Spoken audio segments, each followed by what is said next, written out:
going to be talking about the streaming tech behind Stadia as well as behind Project Stream, and show you why that tech works as well as it did. I'm Guru Somadder, an engineering lead at Google, and part of the team that brought you Project Stream and now Stadia.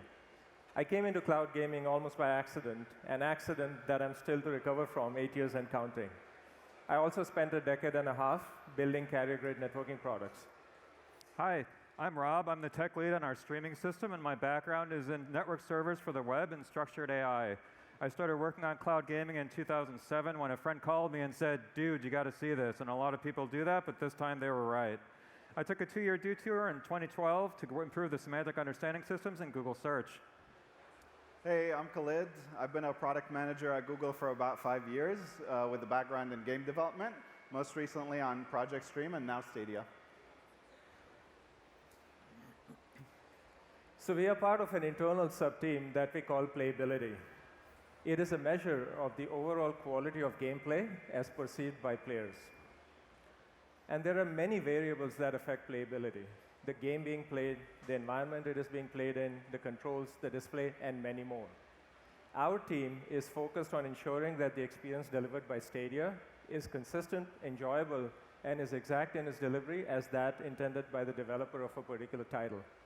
This means we are focused on designing and building our real-time rate adaptation and streaming infrastructure, also known as the streamer, building the APIs and tools that allow you to interface with our platform, and of course, in optimizing the player's experience, overall gameplay experience, all at a Google scale. As our team was being formed, we were given what would be considered a pretty straightforward goal: deliver the best gaming experience. Simple, right? Well, as it turns out, not so much, especially as we are trying to establish a completely new avenue of gaming. In this talk, we want to walk you through our journey and our efforts in achieving that goal. So here's what we're going to cover today. We know that not everybody here is conversant with the problem space and challenges of cloud gaming, so we're going to talk and establish some common understanding. We'll talk about the extensive research we took to understand this space, the streamer, which is the realization of that research, Project Stream, which was a wide-scale test for it, and finally wrap up with some of the APIs and tools we have available for even deeper optimization. But first, some background to establish common understanding. To be successful, a cloud gaming system has to satisfy 3 fundamental requirements. It has to be real-time, consistent, and exact. Players expect the game to react to their input with expected changes in a natural and real-time manner. It must also provide a consistent experience across a variety of player environments, and it must provide an experience that is exact in its delivery as that the game developer intended. So how's this different from your typical video streaming service like YouTube? To better understand that, let's look at one possible and greatly simplified architecture that's used for passive video streaming. Media to be transmitted is typically hosted in remote data centers and can take advantage of offline encoding and optimizations. Communication and transmission is typically done over a reliable protocol like HTTP, sent in 2 to 10-second chunks. Real-time latency is less of a consideration. Chunk nature also lends itself really well to standard internet caches along the way. Clients fetch content on demand and cache as needed. These caches make the client playback smooth and very resilient to network failures. So how's cloud gaming different? First of all, it's interactive, which means that latency requirements are simply too stringent to allow buffering of any kind. We also cannot afford any computationally intensive bitstream compression to accomplish quality. The open-world nature of games also makes caching of content a priori simply not possible or very difficult. And network impairments can be highly visible and must be avoided at all costs. A cloud gaming platform must maintain an optimal experience under all possible conditions. So what does your typical cloud gaming platform look like? Well, it possibly looks like something like this. Games are hosted in remote data centers. Players typically have thin clients that by themselves are not capable of hosting such games or providing the unique experiences enabled by a cloud gaming platform. A game's raw audio and video are taken, encoded, packetized, and streamed over the internet, all under the watchful eyes of a real-time rate adaptation engine. This process reverses on the client side. You depacketize, decode, and send it to the display or the controller. In a similar manner, a player's input and voice are taken and sent to the remote game. Of course, all of this is happening in real time. So why is all this so difficult? Well, key to be successful at cloud gaming is to be able to deliver a consistent player experience at scale. This means scaling across the entire spectrum of endpoints, being able to deal with their hardware and software fragmentation and non-uniformity. Scaling across all locations that players access the service, and scaling across all network types, whether they are wired, wireless, lossy, or have variable or high latency. So what's the first thing that comes to your mind when you think about cloud gaming? What about latency? Well, let's talk about latency. We have spent a lot of time doing extensive research on the effects of latency. Here are some examples. Typical HDMI transfers to your TV take anywhere between 16 to 33 milliseconds. Typical monitor refresh rates are of the order of 4 to 16 milliseconds.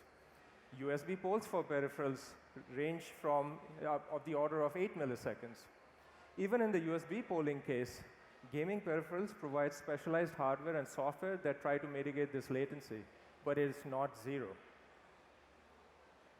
So, did you walk into a talk on neurosciences?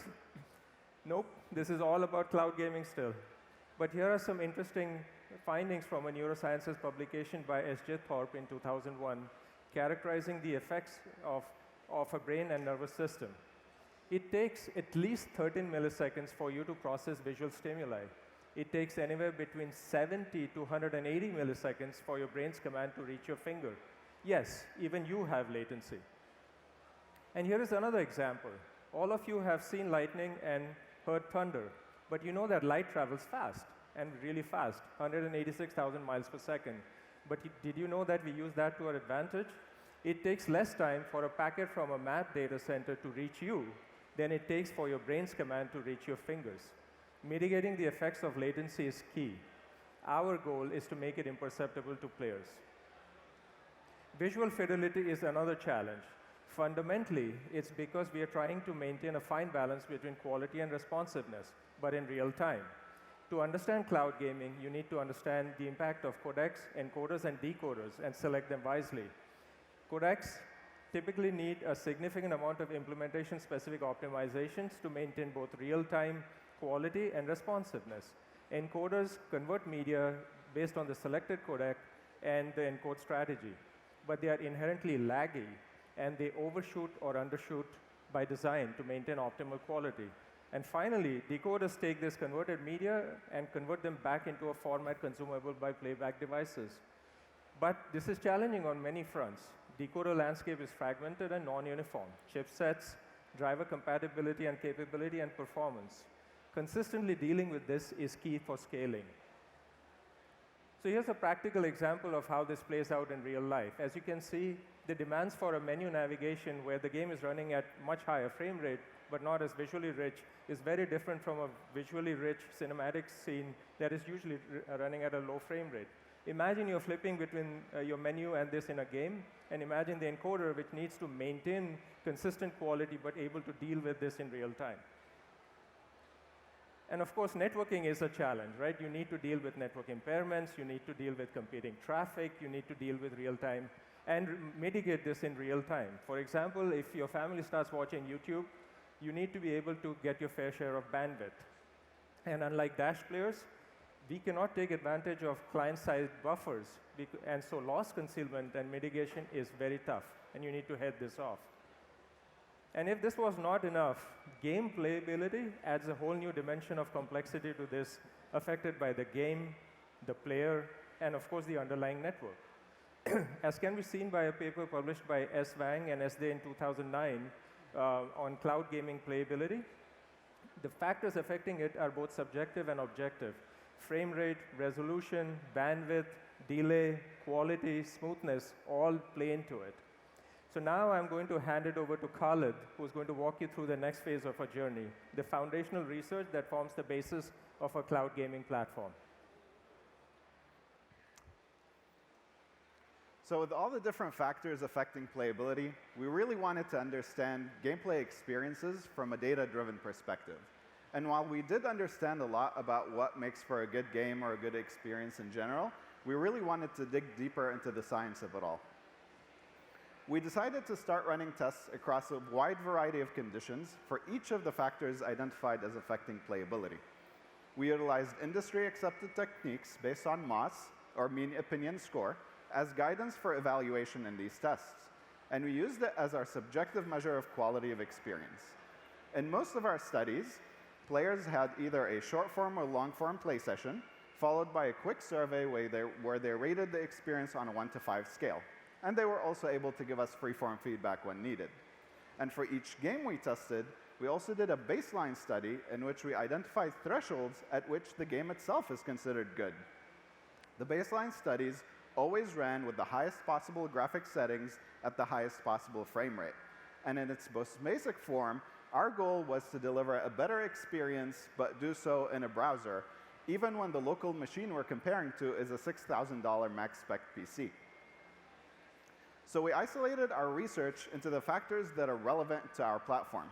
Items like different available bandwidth, different codecs, and games running at different frame rates. And while each of these factors have had different weighted impact on the overall experience, together they had a significantly higher correlation. So the research needed to experiment with each of these factors individually, as well as in conditions where they were interacting with each other. And we did a lot of research. We built custom tooling that allowed us to simulate a variety of network conditions, test different prototypes, different rate adaptation techniques, codecs, and infrastructures. And our approach to testing was two-pronged. The first is in controlled environments with applied variables. This happened in one of our many labs. It involves hands-on guided testing. And we worked with over 1,500 players to test tens of thousands of structured gameplay prior to Project Stream launch. For the second approach, we looked at wider scale testing. And we utilized the wide gaming community that we have working at Google. And we asked them to just play on the platform and use it just like they would with anything else. This allowed us to gather proper feedback about the end-to-end experience from a variety of endpoints, network conditions, and locations. And for Assassin's Creed alone, we were able to do A/B tests on some 24,000 hours of gameplay prior to launch. This was by far one of the biggest resources that we had at our disposal, and we can't thank the Googlers that participated enough for their help and feedback. So delving deeper into what we tested. Latency is the first word we hear when we say we're working on game streaming. In the case you're wondering, yes, we did a lot of research about latency. And as a matter of fact, we have constant weekly research sessions about every single aspect of latency, in addition to our wider scale testing. And of course, you will never, ever, ever experience anything like this on our platform. So to understand latency, we first needed to understand its impact within different games, genres, and mechanics. It's important to note, different mechanics have different latency requirements even within the same game. And even the same mechanic across two different titles can have wildly different behaviors and requirements. On the other hand, latency perception is also closely tied to the player's level of experience with a particular title. A casual player can fully enjoy a sports game without significant latency perception, even when we dialed those numbers up to absurd levels. On the other hand, a more experienced player might be looking to do some skill shots, special passes, and things that are not feasible at high or inconsistent latency levels. So we tested multiple games, genres, and mechanics, and we did so across a wide audience of casual and experienced players. We started mimicking network impairments that affect gameplay and asking players to rate the experience without telling them what was active. And our targets naturally started aligning with the mechanics that had the highest temporal and spatial precision required by the most skilled of players. And over the course of the research, we not only understood the details of how latency impacted gameplay, but we also defined our own window of operation, the exact values we need to target, where we can receive an input, run a game loop, deliver a frame to an endpoint. And in the green shaded zone that you see here, from tests like these informed our decision on rate adaptation and encoding behaviors, which Rob will talk about later. Another example pillar we delved into was video quality. And while it doesn't come up as much as latency when we talk about game streaming, you can see that it correlates directly with an overall quality of a gameplay session. Within the general area of video itself, there are also multiple factors that impact quality. Using different codecs has immediate and well-known impact in quality. We ultimately decided on VP9 as our primary codec, providing scalability as well as high-quality 4K performance. And then bitrate itself is another one of those factors. In general, higher bitrates mean higher visual fidelity on most codecs. But in reality, any research into bitrate must also take into account screen size, resolution, frame rate, and every other encoder variable. And while we do look at generic metrics like PSNR and SSIM, we were really more interested in the player-specific impact. And we started wondering, what would that impact be when we're tweaking those variables? And a lot of times, these results were expected, but other times they were surprising, like how 30 FPS sometimes performed better at lower bit rates. While that didn't end up meaning that we dropped to 30 FPS when the bitrate available is lower, it did push us to explore that solution and eventually come up with different things like dynamic resolution switching that would ensure a smooth 60 FPS gameplay as well as sustained high fidelity. So you noticed there that a result on video quality did not immediately imply that the overall gameplay is better, nor that the overall quality of a gameplay session is better. To the example from before, video quality mattered a lot in the overall experience, but so did a high frame rate, smooth gameplay, and low latency. If video quality was the only factor that we're looking into, then 24 FPS might prove to be more cinematic, and taking seconds to buffer would not be an issue at all. The biggest takeaway from our research was windowed targets for each of our playability factors. As you saw, some of these variables are directly proportional, while others, like video quality and latency, are inversely proportional. And collectively, all of these factors together contribute to the quality of a gameplay experience.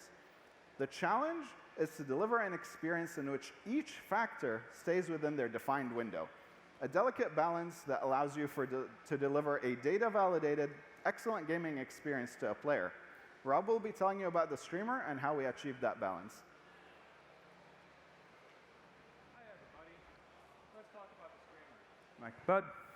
Hi, everybody. Let's talk about the streamer. But before we begin, I'd like to clear up some misconceptions. There have been some rumors floating around.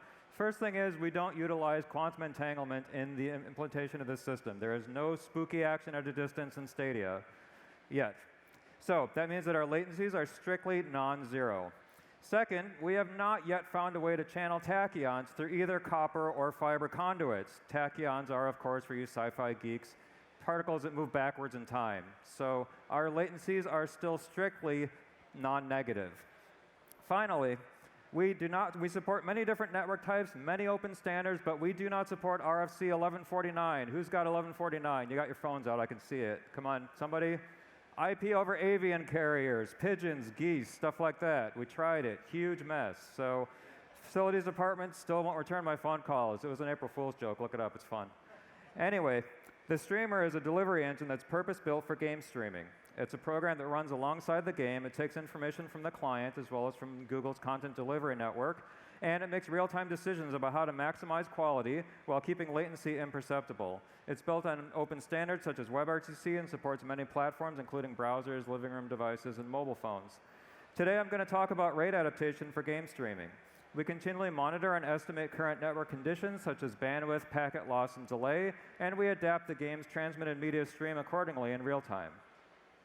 So, cloud game streaming is a complex system. It has many actors and many variables that are not directly observable. How many people have played a real-time strategy game out here? Warcraft, Starcraft, somebody? Yeah, there we go, we got some. All right, so if you've played a game like that, there's a mechanic called fog of war, where you can't see something until you send a unit to go observe it. Cloud gaming is actually a lot like that. There's a bunch of information, but you haven't seen it until you go observe it, and you don't know if it's changed since the last time you looked at it. Just like a real-time strategy game, you have to make decisions all the time. What are you going to focus on? Are you going to focus on economy? Are you going to focus on units of war? And gaming, are you going to focus on quality or are you going to focus on latency? Because if you don't have enough bandwidth and you focus on quality, you can fall behind. So there isn't a single right answer. There's no single optimization to make the perfect cloud gaming streaming technology. It's always balancing a series of trade-offs. So if you improve one thing, oftentimes it comes at the expense of another thing. So the solution is not an elegant algorithm that you can describe with a few lines of Greek symbols, maybe get a master's thesis out of it. It looks very different. So the right algorithm is an important foundation. So speaking of real-time strategy games, how many people in here have ever implemented pathfinding in a game? It's got to be somebody. There we go, we got some. All right, so when you implement pathfinding, you have to start with the foundation of a good algorithm. A* tends to be one of the ones that people use. So once you implement it, though, you find there's a bunch of edge cases. You got units walking into walls. You've got different things happening. The algorithm needs a little bit of help. So you put A* together. You add some other algorithms. You throw in some heuristics. And then you have a working product. So let's talk about why Google is uniquely positioned to solve these sorts of complex, messy, and honestly sometimes very ugly problems. Search shaped Google's culture very substantially. Many of the approaches that search uses, including blending many algorithms, using heuristics, the use of humans, as well as automated metrics to evaluate quality, modeling complex real-world situations with machine-usable simplifications, predictive systems, and reinforcement learning are all things that are vital to creating a streaming platform. Search follows the same algorithmic pattern I've described elsewhere. So, we got any PageRank fans out here? Come on, Google I/O, give it up for PageRank. Let's go. There, I got a couple. All right. So, PageRank is actually very simple. It's a very powerful, very easy to define algorithm, and it's an important foundation, and it's been that way for a long time. But it's not it's not enough to use PageRank by itself. You have to combine it with other things to make it work across all situations. So balance is important as well. In search, you can tune for precision, in which case you'll filter out relevant results, but you'll be sure that everything you're showing is correct. Or you can focus on recall, where you show them a lot of results, but some of them might be wrong.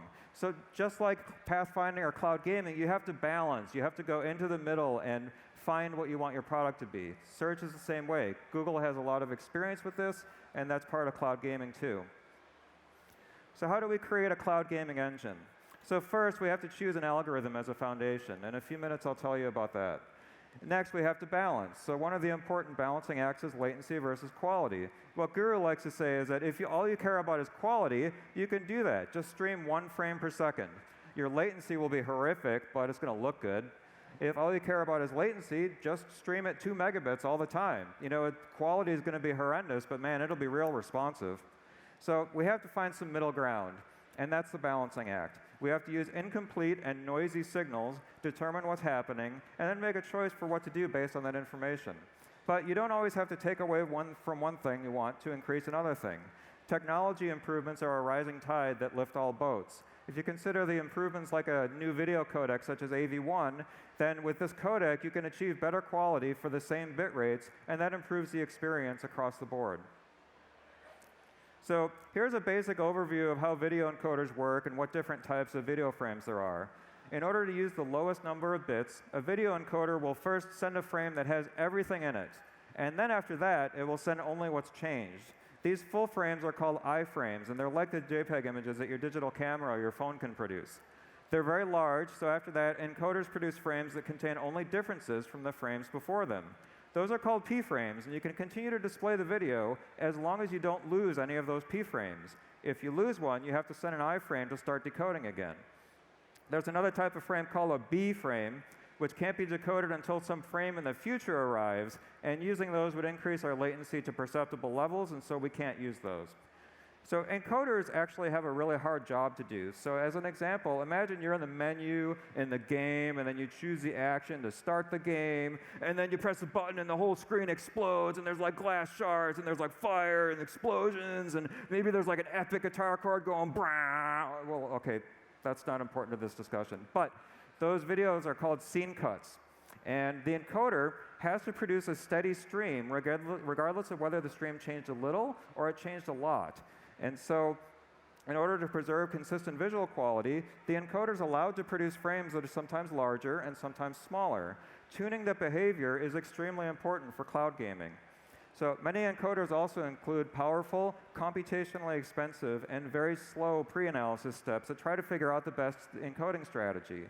one of the more prevalent approaches to that is to encode a frame multiple times with multiple strategies and then pick the right one afterwards. And at the extreme case, the people who encode Blu-rays will actually have a combinatorial explosion where they'll try all of the different possibilities, and then they'll walk a path between them to get the best possible quality at the lowest possible bit rate.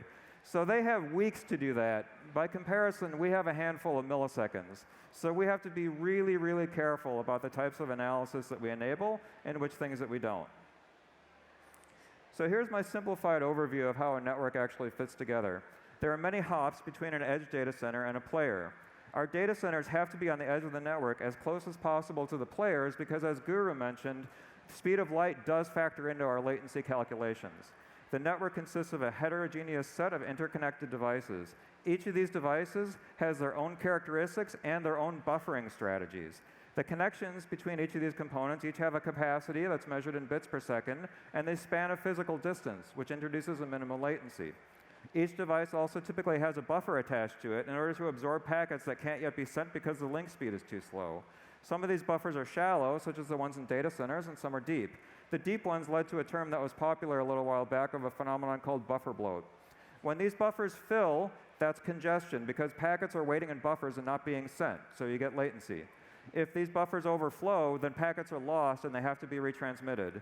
So on the receiver side, we use WebRTC extensions provided by our team in Sweden to disable buffering and display things as soon as they arrive.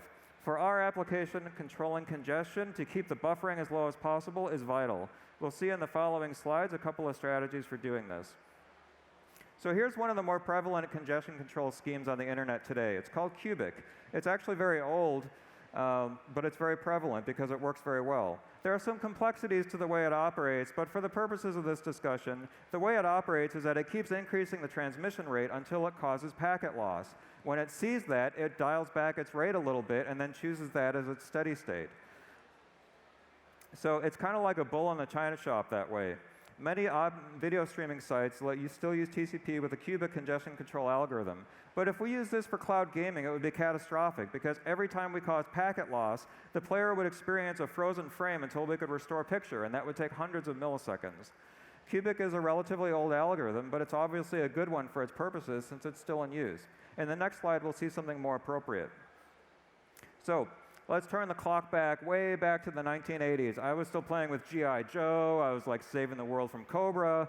There was a computer scientist named Van Jacobson, and he was saving the internet from congestion collapse. I think I had more fun, though. So Van works at Google now, and what Van realized is that Cubic was developed at a time when routers had much smaller buffers. Packet loss as a signal makes a lot of sense only if your buffers are shallow. So in recent years, he's developed a new congestion control scheme called BBR, which stands for bottleneck bandwidth and round trip time.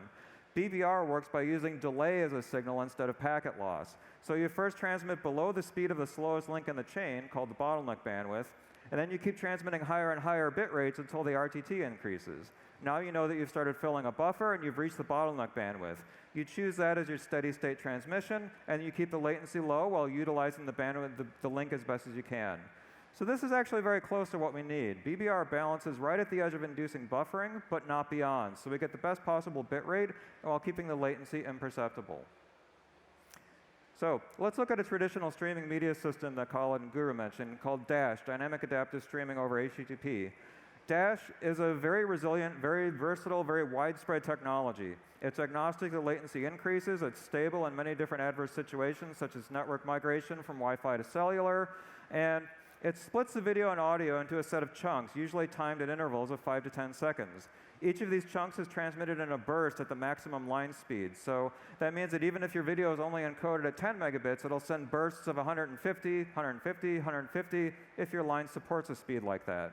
When the network can't deliver data fast enough for the client to buffer it, then a rebuffering event occurs. Dash players will then change to a lower bitrate stream, but these quality changes tend to be at a relatively coarse time interval, measured in tens of seconds usually. Dash streams also have to be seekable, and they contain frequent iframes. You can see that as orange lines on the bar on the graph over there. All of these characteristics are very inappropriate for cloud gaming, so let's look at what's more appropriate. So here we see how a cloud gaming engine actually works during good network conditions. We can see that at each frame, the congestion controller is requesting a specific target bitrate. It chooses the target based on what it perceives as the current state of the network buffers along the path. Unlike Dash, P-frames are used consistently unless something bad happens. I-frames are sent only on demand, and they're tuned to be very small, so there is a small quality hit for that. The controller is constantly adjusting the target bitrate based on per-packet feedback signals that arrive from the receiver device. The controller uses a variety of filters, models, and other tools, and then synthesizes them into a model of the available bandwidth and chooses a target bitrate for the video encoder. So when buffers are filling, like near the 5th frame in this example, the controller notices and reduces its transmission rate to drain the buffers. Unlike a traditional congestion control algorithm, our congestion controller must track media frames, not bytes. Because if it was to track bytes only, it might delay the second half of a video frame in the middle of transmitting it, and then that would introduce latency. So here we see an example of something bad happening. So the congestion controller is taking swift action to remediate it. So in this case, near the transmission of frames 3 and 4, a competing flow has filled the buffers despite our attempts to reduce transmission rate from 20 megabits to 15 megabits to 12 megabits to 6. We find that at frame 5, we've just lost too many packets, and we can't restore them quickly enough to preserve imperceptible latency. So we must request an iframe to drain the buffers and restore full quality experience at frame 6. The congestion controller has to deal with many different situations, many different networks, and many different receiver devices, and it has to deal with them blindly without explicit information as to what's going on. So it uses this model to preserve a high-quality experience with imperceptible latency. So Google's experience designing algorithms, modeling extremely complex situations in code, and working at scale with millisecond latency puts us in an ideal position to enable this experience for players. We tune at the millisecond and sometimes microsecond level and make timely, informed choices to keep latency imperceptible while maximizing quality. We blend many different signals, models, feedback, active learning, and sensors in a tight feedback loop to produce a precisely tuned experience. We work closely with our hardware and video encoders to tune their operation in a network-aware and network-sensitive manner. We use predictive models and advanced algorithms to know what to expect on chaotic Wi-Fi and mobile networks and prepare for it while not overreacting or acting with excessive conservatism. And now, Guru is going to tell you about the infrastructure that enables this experience. We're behind a little bit. Thanks, Rob. So you've heard about our extensive user research and MOS, tachyons, and carrier pigeons, also known as a streaming infrastructure. Now let's talk about what makes the underlying foundation so strong. Everything you have seen and heard so far is built on Google's 3 pillars of excellence. Unparalleled infrastructure that controls the player's experience end to end. We've also been making continuous investments in technologies like hardware, data processing, AI, and security. And finally, over the years, we have built the blueprint to launch products that allow our partners to succeed, all with a 10x mentality towards inventing the future. As you can see from this map, this is a representation of Google's network infrastructure. These represent internet exchanges. We have 90 of them, 100 interconnection facilities worldwide, and more than 7,500 edge nodes deployed deep inside network operators and ISPs. These are located close to players and enable us to provide a consistent experience at scale. Our cloud gaming platform also leverages our continuing technology investments, hardware acceleration technologies that offset diminishing returns of Moore's law, leveraging data across Google services for deep insight into player latency for an optimal player experience, and finally, machine learning to improve all aspects of game development. It's not just our technology, but how we apply it that gives us a unique ability to build an always-on, always-available, and highly secure cloud gaming platform. And finally, ingrained into all of this is Google's DNA to scale, what Google engineering is built on. We have an unparalleled ability and willingness to throw some of our best engineers at the toughest problems, building on an existing culture of success. For example, YouTube, Maps, Photos. We also have world-class endpoint reach to players on the web, in the living room, and on mobile. And finally, Google over the years has invented and deeply influenced a wide range of internet protocols and algorithms, HTML5, QUIC, WebRTC, VP9, and BBR. To sum up, our cloud gaming platform is built using some of the same core concepts, best practices, and technologies that power some of our most successful and scalable products. I'm now going to hand it over to Khaled to continue on with the rest of the journey. Project Stream. So after getting our streamer into a solid state, our natural next step was to test it out, validate it, and optimize where needed. Assassin's Creed was the perfect test. It had a wide variety of environments, meaning varied bitrate requirements. It had a ton of different mechanics, meaning varying latency requirements. And there was a ton of excitement for the game. Everyone wanted to play it. So we would be able to get a broad audience across the US. Internally, we wanted two main things out of Project Stream. We wanted to test and improve our streamer, and we wanted to be hands-on with an optimization phase that developers go through and build the tools for it. So upon receiving the first build of the game, we were pretty impressed with the overall quality. We were excited to have a title at this particular stage in development. We wanted to try so many new things, and luckily we got the chance to do so. The Ubisoft team in particular was very collaborative and open to exploring these ideas. And our team had always been a fast-moving one, but we were also very much grounded in research-validated results. So we made sure that both our platform optimization and our developer tools came from hands-on and world-validated results. Some of the more interesting results involved manipulating perceptual quality, which all synthetic benchmarks showcased would have no improvement, but every tested player said that they did. And another exciting thing to note was, because our platform was live, it can constantly improve.